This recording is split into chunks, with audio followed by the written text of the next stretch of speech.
Well then, welcome back to the supplementary elections coverage here on Channels Television. Tomorrow is the election, and these are some of the areas that you need to focus on, plus some of the ones that you don't know are the ones across about 18 states or 17 states plus the FCT.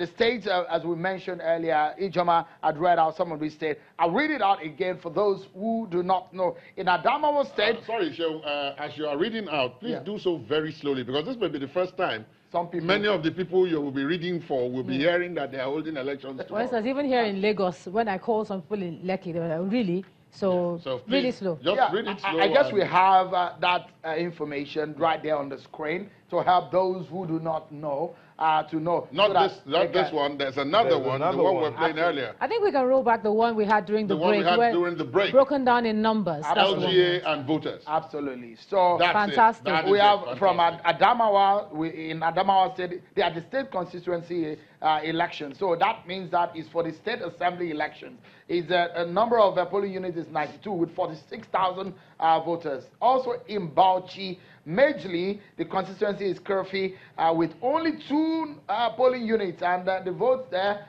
they're looking at is 1,111. In Bayelsa State, in 3 constituencies.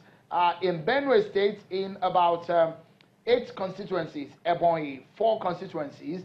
Edo State, 1 constituency. Ekiti, 1 constituency. Imo State, 5 constituencies. Kaduna, 1 constituency. Kano, only in Nasarawa constituency. Kogi State, in 3 constituencies. Lagos State, in Ibeju, 1 constituency. Nasarawa State, in 4 constituencies.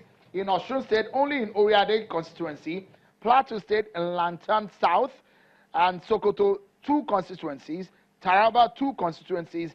And in the FCT is the FCT Area Council, and the area councils are Abaji, Bori, Gwagwalada, and Kuche. If you are in these areas across the Federation, you need to go out and make us complete these votes. You are part of those who will not make us conclude this vote if you don't go out in those areas. So let's look at the interesting angles. Sorry, Cheryl, just to clarify here for the viewers, you're saying that if they do not come out, assuming all of them say they don't know and they don't come out, then the elections will still remain inconclusive, right? Not really. What it then means is that we've seen a situation that there was an election, a by-election in Lagos State, where they are not up to 10% voter turnout. So that was a woeful one. So you're talking about electing a member of the House of Representatives or a member of the Assembly with less than 5,000 votes. Yeah, but I think Neil's question speaks to the fact that, granted that 5,000 votes would be woeful and so on, but the result will still be legitimate, and it will stand. It might be legitimate. Just imagine that there are places where people did not turn out at all, turn up for the election. Exactly. So does it void the There might be a big issue there. In that sense, yeah, where you don't record any votes. Where you did not record any votes. So that means the election will remain inconclusive. It might be. I mean, some of these things are maybe we should ask the lawyer. When the lawyer maybe when the lawyers know. Yeah, we might be able to get clarity. What happens when elections are on the second ballot, we do not have voter turnout? So, but don't let us find out. You just go out and do your own part. So you become spiritual now, right? So we're looking at the areas where the 6 states where we're focusing on for the governorship, and Bauchi is one of them, the contentious one. This case is in court as we speak. We cannot speak too much about it, so it's not sub judice. So I will pass. In Benue State, that's another state where it's going to be very interesting. We do not know who will become the next governor of Benue State because the election is inconclusive. And in 22 local government areas with 121,000 votes to be competed for, Benue State will be determining, and people of Benue State will be electing and concluding the election tomorrow. But it's one of the biggest. I just wanted us to look at security in Benue, because remember for Gwe East, it was such an issue, the last election. So we don't know whether they've resolved those issues and whether they would then be able to now come out and just exercise their franchise, because that's what stopped the process. the first time. From what we heard from the police are saying that they are deploying about 5 DIGs or 3 DIGs, 5 AIGs, 5 commissioners of police across these areas, specialized to ensure that these areas, these 6 or 5 states, are well policed. The military has also shown their support for this election. We should be confident at some point to see how this will be concluded. So that's Benue State for you. It's one of its second biggest state with the election tomorrow. So the other one is Kano. So this is the father of them all. Kano State. And there's a lot of contention. We cannot talk about the police. I would have told you the political intrigues in all of this, but I will keep my lips sealed. Thank you, because I'm bounded by law, and I cannot say much until after the elections. So in Kano State, 29 LGAs with 128,000 votes to fight for. And another one is Plateau State. Very interesting. Look at what happened in the presidential election. Look at what happened the last time. Who will come out top in this area? 9 local government areas with 48,000 votes. That's what they're contending with. Sokoto State in another one where they cannot have the elections concluded. At some point, we should be able to get a sense of what this all means. One of our guests, I understand, has since joined us via Skype. He's one of the numbers men that we have right here for this election coverage. Ladi Biodun Ajijola, he joins us via Skype from Akure.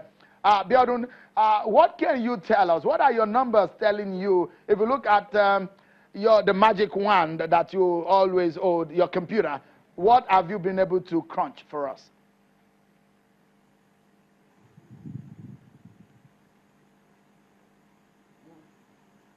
Do we have him? Okay. Yes, I am here. They are doing great to have you from the ancient city of Akure, is it? So what are your numbers telling us as regard in those elections of tomorrow? 6 states that we should be looking at.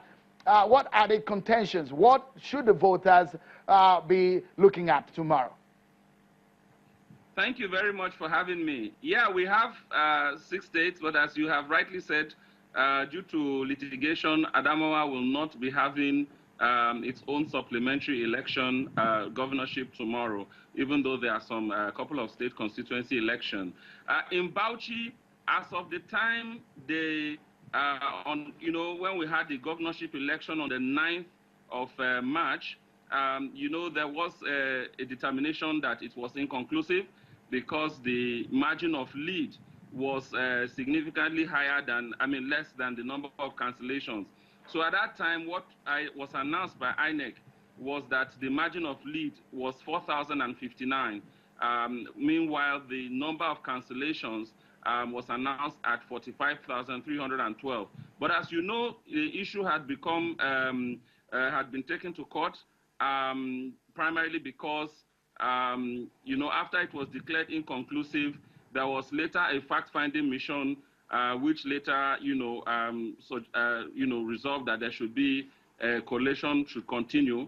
But I think some of the parties felt that this was not in line with what had been declared in other states, which was basically to go for a supplementary, since the returning officer had already made a position known. But whatever the case may be, these are before the courts. But because of the issue with Tafawa Balewa, which is basically the issue under contention. Yes, I know Tafawa Balewa. I hope you see. By the, So, and we have 36 polling units where these 22,759 voters are going to be affected. So, so that's for Bauchi. And then for Benue, of course. Okay, then I think we are having some connection issues with Biodun Ajola. Stay with us, Biodun. At some point when the connection is happier with us, we'll come back to you. We've been since joined by our friend in the house, one of our consultants for this election, Mr. G.T. Ogunye, a lawyer here in Lagos. He joins us now. It's a pleasure having you back. Much troubles for you too, because you kept vigil with us. Serves you right, isn't it? Because you are those that are helping the politicians make sure that these kind of things happen isn't it? No. I'm not going to accept to be lighted on national television. Well, Lawyers say, just do their job. You know job. what they say? It's more interesting when you have these things dragging and you drag it in court. Some people benefit, isn't it? So why are you putting him on the spot? Of course, Why? of course. There are people who benefit from trouble, you know.